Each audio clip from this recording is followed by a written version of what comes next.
안녕하세요. 입 바른 소리 안 하고는 못 참는 30대 여성입니다. 이제는 안 보고 살 시댁인지라 저희 시댁이라고 표현하는 것도 짜증나는데 그래도 편의상 저희 시댁이라고 부를게요. 저희 시댁에는 지밖에 모르는 인간이 하나 있는데요. 남편의 형, 그러니까 아주버님입니다. 제가 보기에는 특별히 잘난 것도 없고 성질만 개떡 같은데 시부모님께서는 그래도 맏아들이라고 나이 40 먹은 그 아들을 무슨 상전 모시듯 합니다. 제가 이렇게 사연을 쓰게 된 것도 어떻게 보면 시부모님 때문이기도 하네요. 자기 자식 안귀한 부모가 어디 있겠어요. 그렇게 생각하자면 저희 시부모님이 아주버님한테 꼼짝 못하는 것도 아주 이해 못할 일은 아니겠지요. 하지만 시부모님한테 아들이 저희 아주버님만 있겠어요? 그러면 제가 이렇게 사연을 쓸 이유가 없지요. 제가 열받는 건 저희 남편에겐 형인 아주버님도 있고 어린 여동생, 그러니까 시누이도 있습니다. 저희 시부모님은 맏아들은 상전 모시듯 시누는 무슨 공주 키우듯 하시면서 저희 남편만 찬밥 취급을 하시더군요. 저희 남편이 어디 못난 구석이 있는 것도 아닙니다. 제 눈에 안경이라 하실까봐 객관적인 사실만 먼저 말씀드릴게요. 둘째인 남편은 세 남매 가운데서 제일 좋은 대학교를 졸업했습니다. 유학을 가고 싶었는데 시부모님께서 돈이 없어서 못 보내주신다 하셨대요. 하지만 그 무렵 아주버님께서 사업을 한다고 난리를 쳐서 시부모님이 지금 사시는 아파트를 담보로 1억을 대출받아 지원해 주셨다고 하더군요. 남편 말로는 워낙에 큰형과 어려서부터 차별을 받아왔기에 웬만한 일로는 상처도 잘 안 받는데 그때는 감정적으로 많이 힘들었다고 하더라고요. 그래도 다행히 지금은 판교에서 가장 잘 나가는 IT 회사에 연봉 1억 넘게 받으며 다니고 있습니다. 아주버님 사업은 결국 망해서 본전도 못 건졌어요.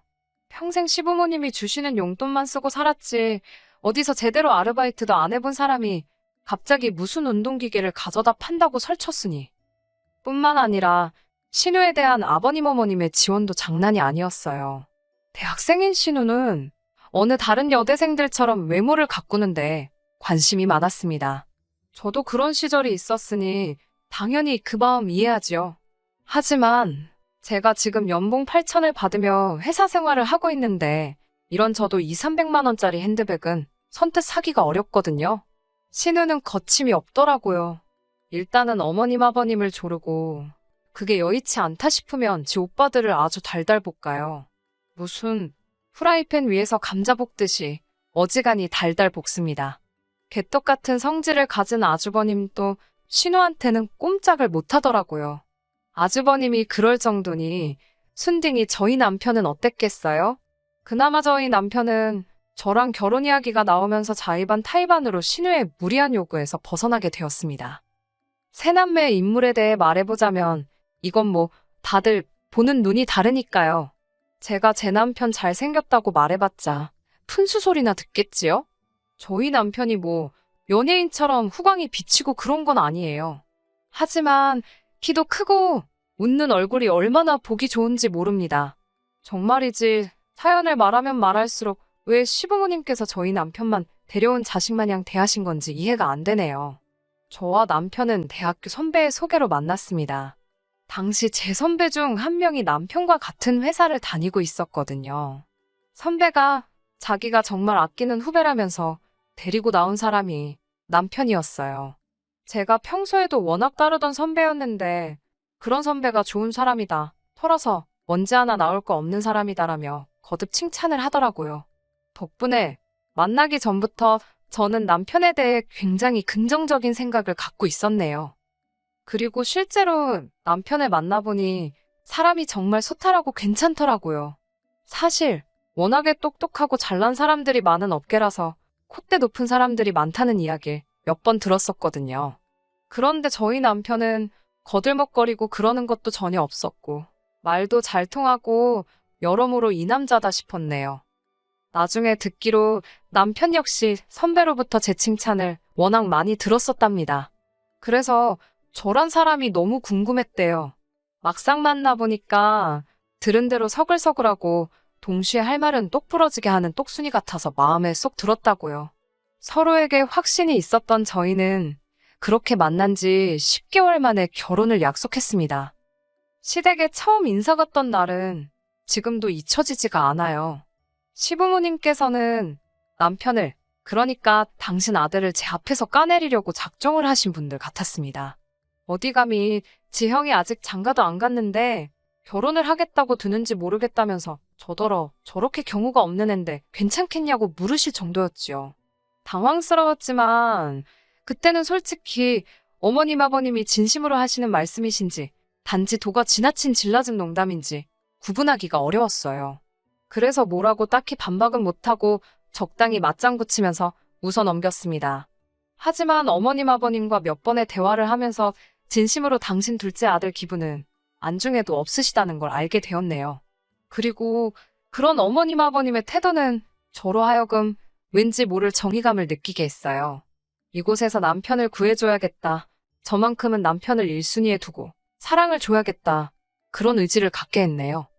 솔직히 결혼 준비를 하면서 남편이 왜 유학을 가지 못했는지 들었던 터라 금전적 지원에 대한 기대는 일절하지 않았습니다. 남편이나 저나 각자 모아둔 돈도 꽤 있었고 돈도 잘 버는 상황이었으니 아쉬울 것도 없었고요. 하지만 오히려 시부모님께서 돈을 요구하실 줄은 몰랐네요. 남편과 저를 앉혀놓고 말씀하시길 다른 집 자식들은 1억씩 벌어주고 간다는데 너희는 어떻게 할 거냐고 1억을 주고 갈 거냐 아니면 앞으로 달달이 생활비를 줄 거냐. 제가 황당해서 어느 집 자식들이 그러고 결혼을 하냐고 따져 물었습니다.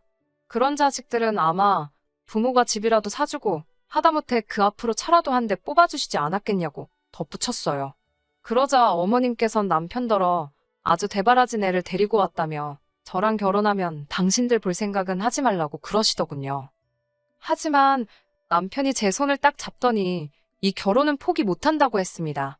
그때 어머님 아버님 표정은 뭐랄까 남편에 대한 괘씸함과 당혹스러움이 뒤섞여 있었달까요? 사실 저조차도 남편이 그렇게 말을 했을 땐 꽤나 놀랐으니까요. 남편의 그 태도에 저는 결혼에 대한 확신을 갖게 되었고 그렇게 저희는 부부의 연을 맺게 되었습니다. 웃긴 건 막상식을 올리고 나니까 보고 살지 말자더니 시부모님께선 또 아무 일도 없다는 듯 저희를 대하셨어요. 허풍이셨다는 걸 알고 나서는 굳이 어른들 자존심 건드려서 뭐 하겠나 싶어서 저도 적당히 며느리 도리를 해드렸고요. 살가운 고부관계는 아니었어도 그럭저럭 불편한 거 없이 지냈습니다. 하지만 진짜 문제는 바로 아주버님이셨습니다.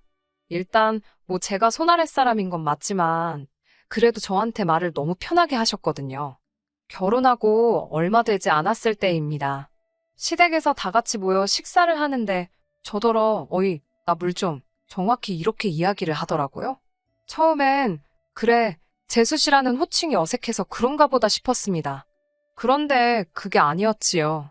어이 소리를 3번 듣고 나서야 이건 아니지 싶어서 아주버님께 저한테 재수씨라고 부르면 된다고 알려드렸습니다. 반말도 하지 마시라 했고요. 그러자 아주버님께서 나이도 한참 어린데 씨는 무슨 씨, 그리고 그럼 나더러 존대를 하라는 거냐고 눈을 부라리며 묻더라고요. 그 소리를 듣고는 어이가 없어서 바로 옆에 있던 신우에게 제가 야 가서 물 가져와 그랬습니다. 신우가 눈을 동그랗게 뜨고는 절 쳐다보길래 그래 너 말야 가서 물 떠오라고. 아주버님이 식사 시간에 저에게 했던 그대로 신우한테 해줬지요. 시부모님하고 아주버님의 반응은 정말 가관이었습니다. 특히 어머님께선 저더러 아주버님하고 저하고 서열이 같냐며 아주버님은 당신들 죽고 나면 이 식구들 중 최고 어른이나 마찬가지인데 반말 좀 할 수 있는 거라셨지요. 그러면서 저더러 돈만 잘 벌면 뭐하냐고 기본이 안 되어 있다나요. 이건 뭐 시댁 식구 전부 사고방식이 글러먹어서 제가 어디서부터 설명을 해줘야 할지 모르겠더라고요. 알려준들 들어먹을 것 같지도 않고 그래서 저는 눈에는 눈, 이에는 이라는 심정으로 아주버님이 저에게 호칭 제대로 불러주시고 존댓말 해주시면 저도 신우에게 똑같이 해주겠다 했습니다. 남편은 제가 그런 이야기를 하는 와중에 저를 말리는 척하면서 짐을 싸고 있었고요. 아주버님께서 이대로 가면 안 보고 살 줄 알라며 소리를 질렀고 남편은 그래도 어쩔 수 없지 않겠냐며 반문을 하던걸요? 현관문을 나서는데 어쨌든 제가 기세 좋게 할 말은 하고 나왔어도 가슴이 쿵쿵거리긴 하더라고요. 괜히 나 때문에 우리 남편이 더 미움 산 거 아닌가 그런 생각도 들고 그런데 남편이 저더러 잘했다며 미안하답니다. 제가 그런 이야기를 하기 전에 자기가 먼저 나섰어야 한다며. 앞에서도 말씀드렸다시피 아주버님은요, 시부모님이 하도 오냐오냐 키우셔서 그런지 무서운 게 없어요.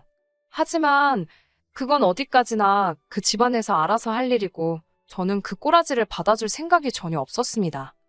그리고 한 일주일쯤 지났을까요? 이번엔 웬일로 아버님께서 전화를 걸어 오셨습니다. 저더러 아주버님이 자존심이 세서 그러니까 저더러 먼저 아주버님이 사과할 수 있게 판을 좀 깔아보라셨어요. 덧붙이시기를 당신이 생각해도 이번엔 아주버님이 실수를 했다며 당신이 대신 사과하신다고요.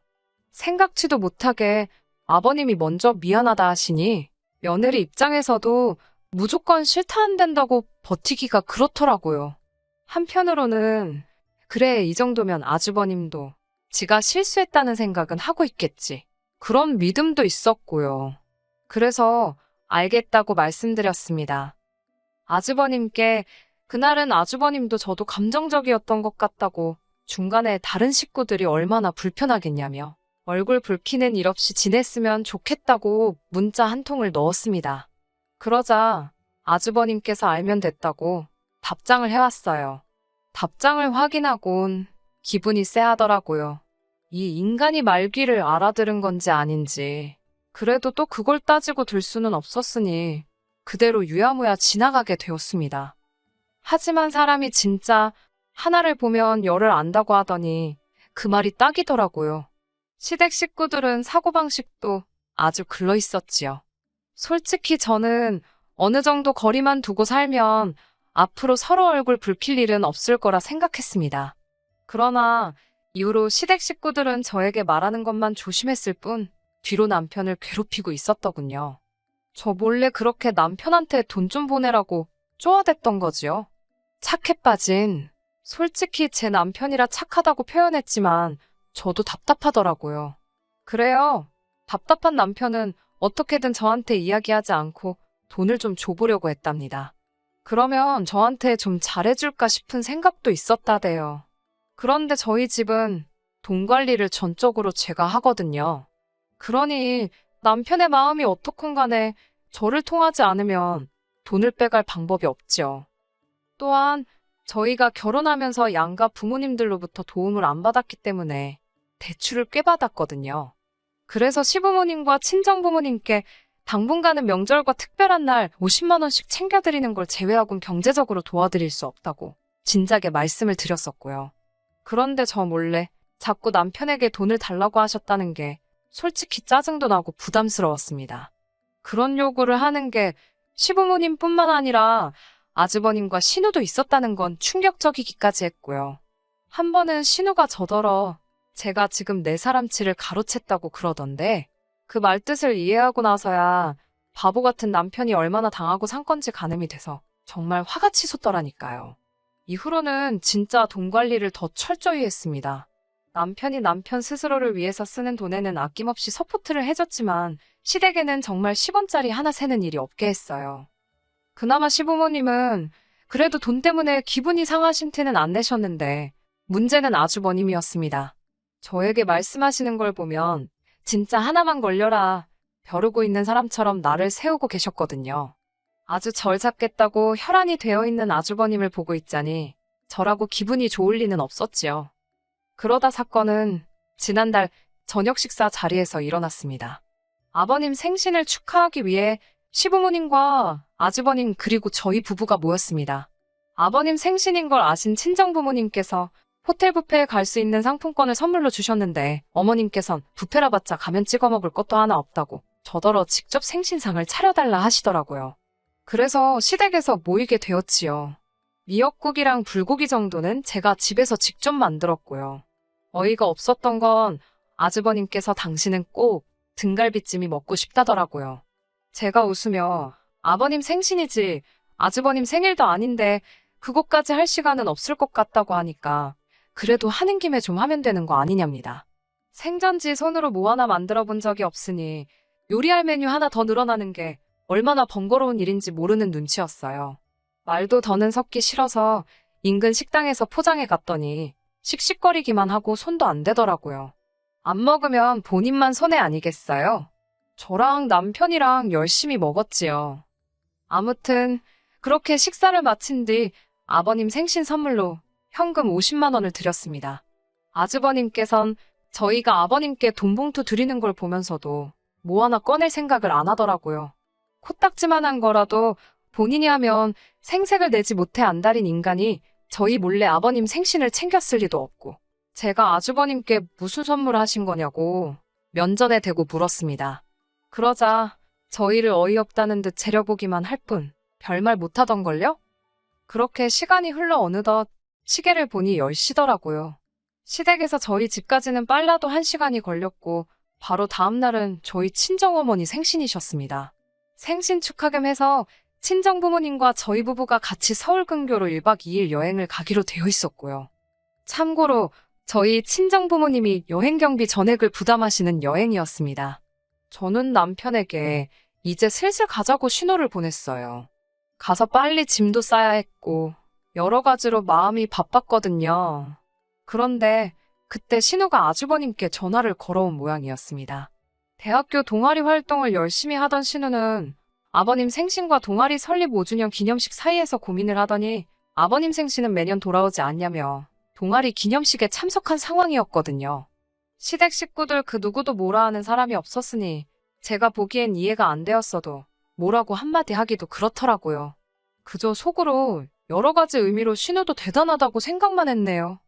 신우의 목소리가 어찌나 큰지 전화기 너머로 다 들리는 상황이었는데 목소리가 잔뜩 취해 있었습니다.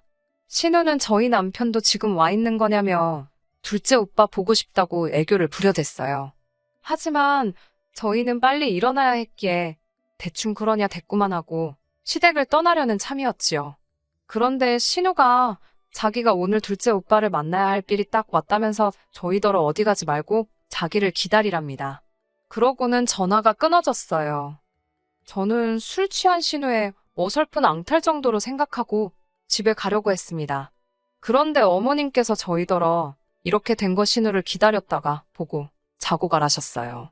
그러면서 너는 신우가 지 오빠 보고 싶어 죽겠다는데 왜 둘 사이를 갈라놓으려고 하냐입니다. 저는 어머님께 아시다시피 내일 친정어머니 생신이라서 집에 가서 정리를 해야 할 것 같다고 다시 한번 설명을 드렸고요. 그러자 아주버님께서 저더러 아주 보자 하니까 제가 시댁 식구들 알기를 발톱의 때만도 못하게 보는 것 같답니다. 그러면서 저더러 싸가지 없는 X라고 하시더군요.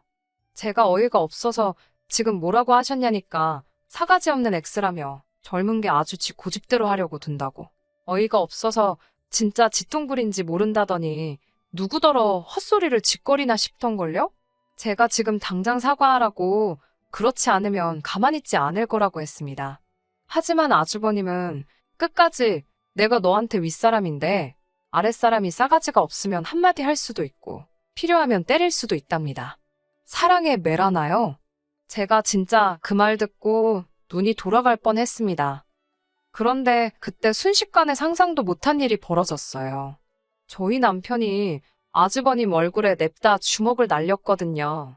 누구 하나 말릴 새도 없었습니다. 쓰러진 아주버님은 자기 턱인지 볼인지를 부여잡고 어처구니가 없다는 표정으로 남편을 째려보았고, 시부모님께선 냅다 저희 남편한테 제정신이냐고, 네가 뭔데 형한테 그러냐고 악을 쓰시더군요.